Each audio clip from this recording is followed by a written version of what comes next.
Hello and welcome to Eye on Africa. I'm Clarisse Fortuné and here are the top stories from across the continent.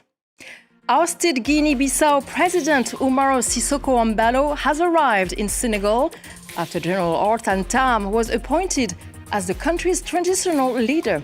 Meanwhile, the opposition candidate from Sunday's election claims victory and accuses President Embalo of orchestrating the takeover. Many women in Africa were promised jobs in hospitality and catering. Instead, they found themselves building drones for the Russian war effort. Meanwhile, former President Jacob Zuma's daughter is accused of luring a dozen men now trapped in Russia into fighting in that country's war with Ukraine without their consent. Then to Kinshasa in the DRC, where the rainy seasons have brought chaos. Entire neighbourhoods submerged, streets turned into rivers, flooding fueled not just by heavy rains, but by mountains of plastic waste. Guinea-Bissau's President Umaro Sissoco Embalo has arrived safe and sound in Senegal after being detained by the military. General Horta N'Tam has been sworn in as the country's new transitional leader a day after its troops seized power. Meanwhile, challenger Fernando Diaz Acosta told France 24 he's the winner and that President Embalo is behind the takeover. General Horta N'Tam General Horta N'Tam was next to Minister Embalo during the entire campaign, behind him. If you look at pictures from Embalo's campaign, you'll always see Horta N'Tam acting as his bodyguard. He's always with him. So how is it possible that today Horta N'Tam says that he's done a coup against Embalo? We can't accept this because we know it's not true. What we know is that Embalo is doing a fake coup because he understands that he's lost the election. And the international community is still processing the last few days from a peaceful day of voting on Sunday to the rapid-fire coup and ousting of the former president. Elisa Herbert takes a look at some of the reactions in the region and abroad. As swiftly as military officers seized control of Guinea-Bissau, international representatives have condemned the move. Among them are observers from West Africa's ECOWAS bloc and the African Union, who just days earlier were praising the smooth running of the presidential election. Now they have issued a joint statement deploring what they called a blatant attempt to disrupt the democratic process. We express deep concern with the announcement of a coup d'etat by the armed forces while the nation was waiting for the announcement of the results. It's regrettable that this announcement came at a time when the missions had just concluded, meeting with the two leading presidential candidates who assured us of their willingness to accept the will of the people. Separately, leaders of both groups have also condemned the coup. The African Union Commission's chairperson called for the immediate and unconditional release of President Embalo and all detained officials. And the ECOWAS chief called it a grave violation of Guinea-Bissau's constitutional order and announced he would be running a virtual summit to address the situation.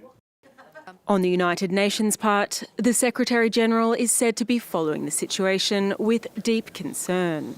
He appeals to all national stakeholders in Guinea-Bissau to exercise restraint and respect the rule of law. The Secretary-General will continue to closely follow the situation in the country as it unfolds. Moscow's foreign ministry has also weighed in and called on political forces in the West African nation to exercise restraint and stabilise the situation. Tunisia has freed prominent lawyer and government critic Sonia Dahmani after a year and a half in prison. She was detained last year over comments on a TV program questioning the government's handling of undocumented African migrants. Her arrest had sparked protests and international condemnation. Dahmani said she hoped her release would open the door for dozens of other critics still behind bars. Rights groups say her case reflects a widening crackdown since President Kais Saied seized sweeping powers in 2021. The government denies this, insisting its actions are lawful and aimed at restoring order. South Africa has condemned President Donald Trump's decision to bar it from the 2026 G20 summit, calling the move punitive and based on misinformation. The dispute follows Washington's absence from last week's G20 meeting in Johannesburg and Trump's claim that next year's summit will be held at his Miami Golf resort.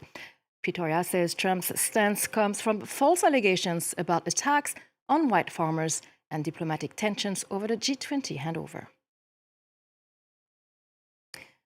South African police say they are investigating allegations that former President Jacob Zuma's daughter, Duduzile Zuma Zambudla, lured 17 men who are now trapped in Russia into fighting in that country's war with Ukraine.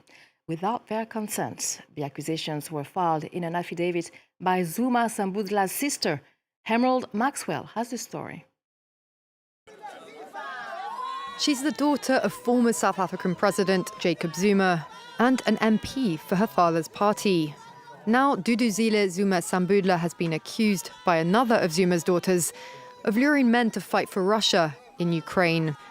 In a police report, Zuma Zambudla's sister alleges these men were lured to Russia under false pretenses and handed to a Russian mercenary group to fight in the Ukraine war without their knowledge or consent.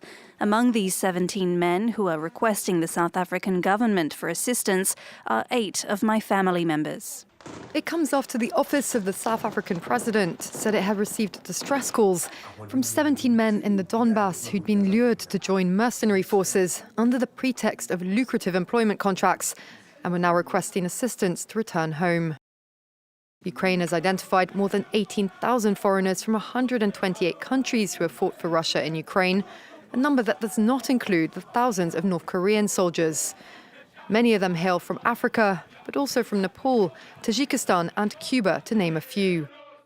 Some are recruited with targeted online advertisements like this posted on Telegram, the likes of which have risen more than 7-fold since the summer, according to research group Open Minds.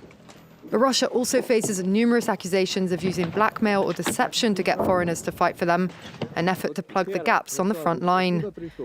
Moscow has stopped reporting on the number of deaths in Russia, likely as part of efforts to conceal its losses from the war. But Western intelligence agencies believe Russia's army has suffered more than 250,000 deaths since February 2022. And for more on this, Julia Steinyard is a senior analyst with the NGO Global Initiative Against Transnational Organized Crime. Their latest report describes how hundreds of young migrant women, often recruited under false promises, are forced to assemble combat drones in Russia, effectively fueling the war effort without their informed consent. She told us about the similarities with the strategies deployed by Alabuga Start to recruit women for drone factories.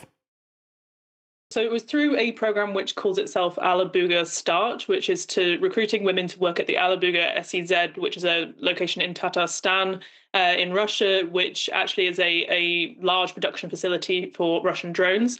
They were recruited primarily online. So Alabuga pays influencers from target countries to put advertisements out on their social media channels. They also have their own social media presence through which they contact people and work with local partners in each country to bring in recruits for them. We identified dozens of recruits from at least 32 countries, though we imagine that there are likely to be far more. The countries that we tracked included recruits from South Africa, Uganda, Kenya, Burkina Faso, South Sudan, Tanzania, Colombia. And according to Alabuga Start's own statements, they're targeting recruits from 84 countries. So what scale of recruitment are we talking about? So our study was completed in the end of April, and we estimated around then that it could be around 800, and we think it's likely to be more since if they continue to recruit very proactively online. So I imagine by this point it's over 1,000. So the scheme to work must rely on the whole organization. So do you think investigations target as well the whole recruitment network? Mm-hmm. So they should do. I mean, as I mentioned, they recruit primarily online, but they also recruit through a network of people based in each country that they're recruiting from as well, who act as kind of local agents and local recruiters there. So these people are contracted by Alabuga to bring in their workforce.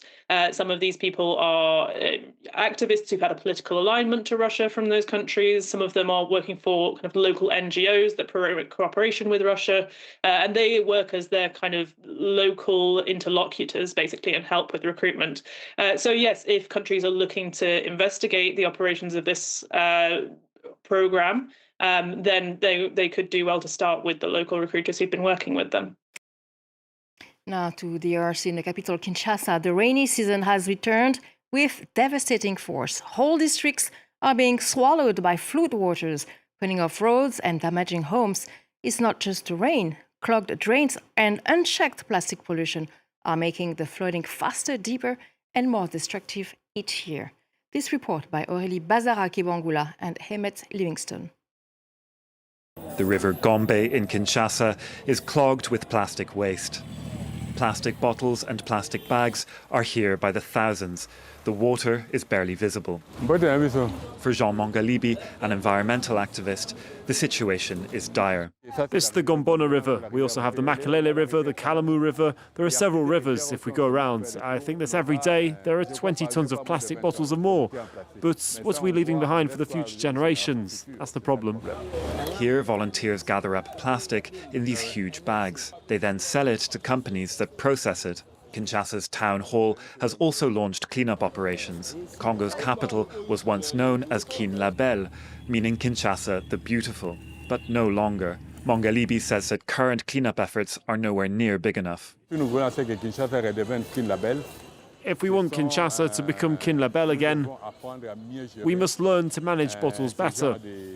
Manage them better or ban them altogether. The Congolese authorities have made some initial steps.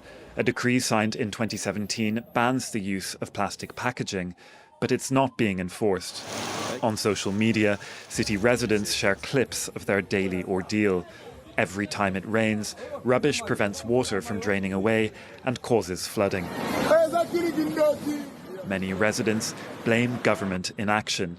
To challenge elected officials, this representative of an environmental organisation has submitted a letter to the National Assembly. If